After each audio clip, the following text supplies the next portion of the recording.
I'm trying a new kind of setup. I'm not sure if I'll be able to do this for every video, but I thought I'd give you a closer look at my shelves.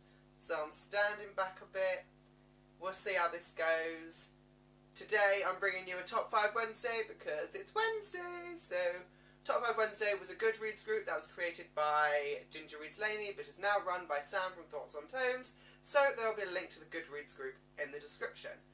This week the topic is books that can act as a gateway to your favourite genres. And for this one I'm trying very hard not to go, oh, YA fantasy, do Throne of Glass or Mortal Instruments, and then if you do middle grade, do Percy Jackson.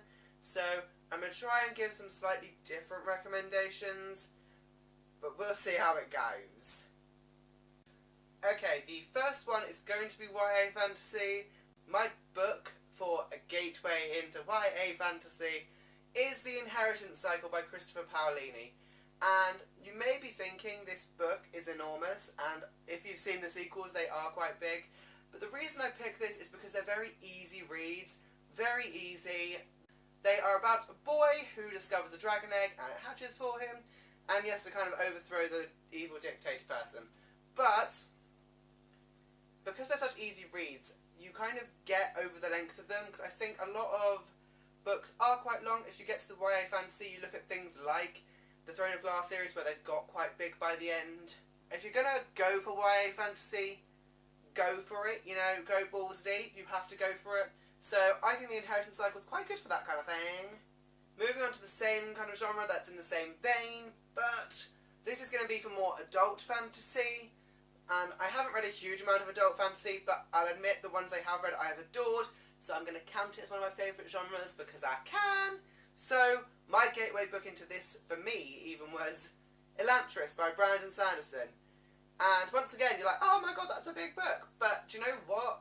At the moment, this is a standalone. It can function as a standalone, which really sets it apart from a lot of other high fantasy. You know, it follows a group of characters and how they interact with Elantris, which is a magical city, but it's kind of decaying and no one really knows why. So it's a stunning book that has political, religious and excellent magical themes. But like I said, at the moment this functions as a standalone because Brandon Sanderson hasn't written the sequels yet. He won't have written them for quite a while. So until then, I prefer to think of this as a standalone because the story itself is quite self-contained. So Elantris would be a really good start if you want to get into high fantasy for adults without having to commit to a series. So this one. Now we're going to bounce back a bit. So we've done YA, we've done adult, so we're going to do middle grade fantasy, which is without a doubt one of my favourite genres. And some people may be like, but you're 20, why do you love middle grade? Because it's stunning. Yeah? Stunning. So we have the Keys to the Kingdom series by Garth Nix. This should come as no surprise if you've seen a few of my videos because I adore this series so much. It follows a boy named Arthur who's kind of forced into being heir to the universe, and they have the house, which is an insane dimension with whole cities and stuff inside. It's insane. The magical system is incredible, and I just love this series so much. There are 7 books in it. It's that side. You can't see them, they're just here. This is the 7 books in the series. It's beautiful. You know, I think if you're going from YA and you haven't read a lot of middle grade in a while, go for this one because it deals with some mature topics of just responsibility and how it deals with that. I think is really well done. There's no particular love interest, but there is a character death that's quite sad, but it's just a lot. I love this series quite a lot, so I had to mention it. The next one can act as a gateway into 2 genres. Either, if you're going from contemporary, this can act as a very small gateway to sci-fi, or if you're going from sci-fi, this can act as a very small gateway into contemporary. And while I wouldn't say contemporary is one of my favourite genres, LGBTQ plus fiction in contemporary is. I adore it. So this one is a really good middle ground between the sci-fi and LGBTQ plus fiction. So we have We Are the Ants by Sean David Hutchinson, which I talk about a lot, but that's because it's very good. and it follows a boy who is abducted by aliens and is given the choice to save the world or not. And it deals with him making that choice and how he meets this guy and how that kind of changes his mind a bit.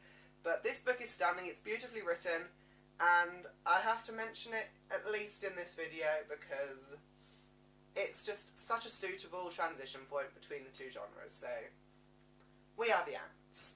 And the last one, well, it wouldn't be a real page turner video if I didn't mention The Foxhole Court by Nora Sakavic, ladies and gentlemen. And you may be thinking, what is this a gateway to? LGBTQ plus fiction. And I say that with certainty because as a trilogy, the LGBTQ plus themes don't come into the third book really. So I think if you're going from just like contemporary, or if you're going from, whatever you're going from, this series is suitable to lead you into that. If you're not sure you're going to be comfortable with that, which I know some people aren't, which is sad, but I think this series just develops it so well, you won't even notice, and then by the end you're like, what the fuck just happened? And this series is just suitable as a gateway into LGBTQ plus fiction, and contemporary, and everything. And I can't not mention it. So, even though it doesn't make sense, I mentioned it, didn't I? So, that was my Top 5 Wednesday for this week. I hope you enjoyed this video. I hope you enjoyed this different angle. If you did, please tell me and I will try and film in front of here again. If not, we'll go back to where we were over there because it's easier for me. But until then, I will have another video up soon. So, goodbye.